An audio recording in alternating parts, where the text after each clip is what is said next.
প্রায় 15-20 টাকা প্রাণ ওই বাড়িতে যারা ছিল কেউ আর বেঁচে থাকলো না। পুরো বাড়িটাই রক্তের সাগরে পরিণত হয়ে গেল। ভোর থেকে শোনা গেল, আমি মেজর ডালিম বলছি, স্বৈরাচারী সরকার শেখ মুজিবকে হত্যা করা হয়েছে। চিন্তা করা যায়, বিশ্বের বুকে পাকিস্তান একটা দুর্ধর্ষ সামরিক শক্তি।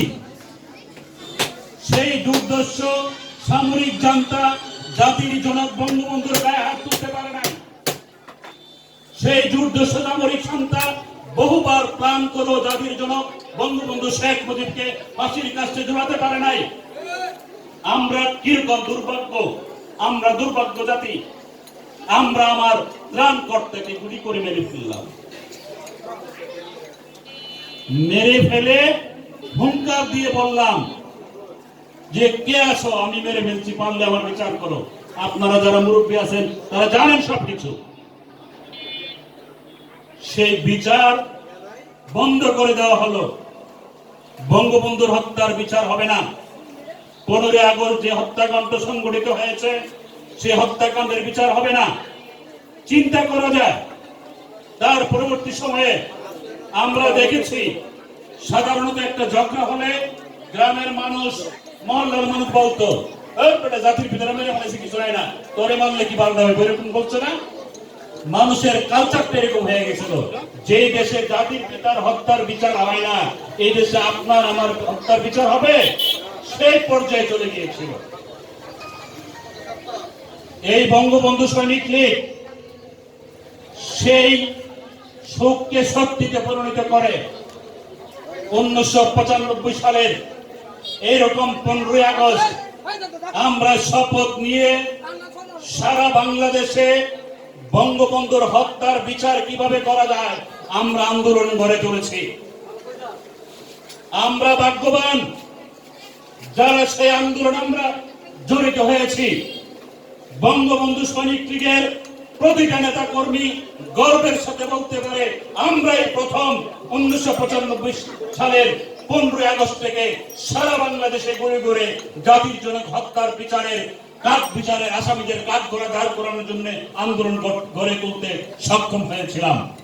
তার ধারাবাহিকতায় 1996 সালে জননেত্রী শেখ হাসিনা ক্ষমতা আসার পর সেই কুখ্যাত ইন্ডিমিনিটি অধ্যাদেশ বাতিল করে বঙ্গবন্ধু হত্যার দাগ উন্মুক্ত করেছিলেন। আমি সেদিকে যাব না। কত বড় স্পর্ধা! জাতির জনককে যারা হত্যা করে হুঙ্কার দিল, ঠিক সেই সময়ের সরকার তাদেরকে পুরস্কৃত করা হলো। কুখ্যাত জিয়াউর রহমান, আজকে জিয়াউর রহমানের অবস্থা কি? সেই জিয়াউর রহমান নিজে যেভাবে নিহত হলেন তার লাশও খুঁজে পাওয়া যায় নাই।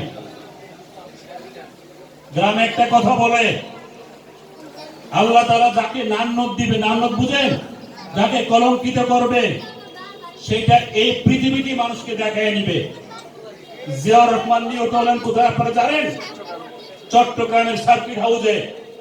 ওখান থেকে তাকে নিয়ে চট্টগ্রাম মেডিকেল কলেজের পিছনে পাহাড়ের মধ্যে তাকে মাটি খুঁড়ে মাটির নিচে শুয়ে দেওয়া হলো।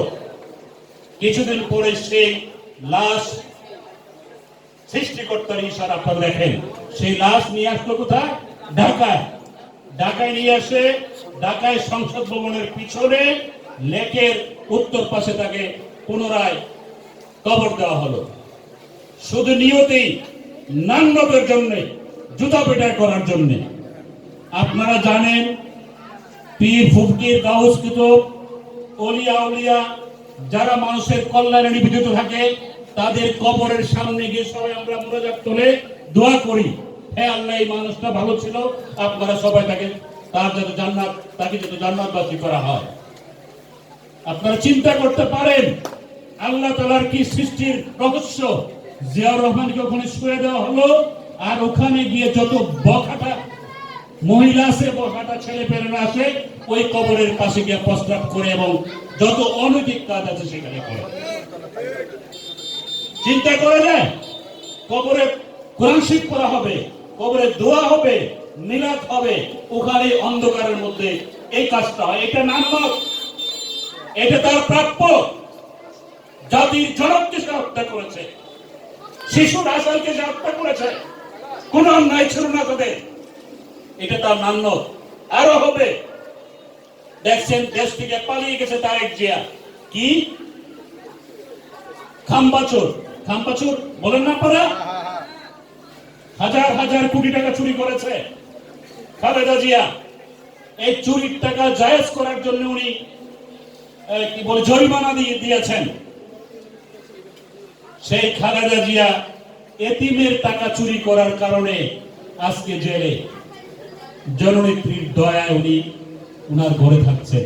এতিমের টাকা, অনেক টাকা চুরি করছে, কিছুই হয় নাই। যে এতিমের টাকাটা হাত দিছে, অবস্থাটা দেখেন কোথায়। বড় বড় কথা বলে,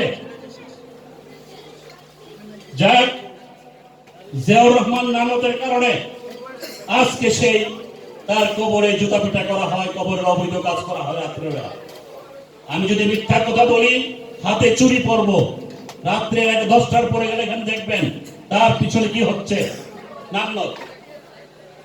আর এই খুনি চক্র চক্রান্ত করে আমাদের সর্বকালের সর্বশ্রেষ্ঠ বাঙালি জাতির জনক বঙ্গবন্ধু শেখ মুজিবকে ঢাকায় কবর করার দেওয়ার জায়গা তারা দেয় নাই। তারা মৃত শেখ মুজিবকে প্রচন্ড ভাবে ভয় পেয়েছে। যারা গুলি করেছে তাদের হাত থেকে প্রথম অস্ত্র পড়ে গিয়েছিল বঙ্গবন্ধুর হুঙ্কারে।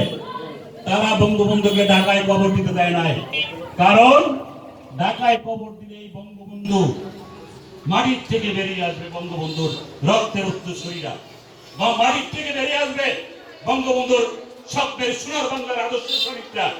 তাই সেই ভয়ে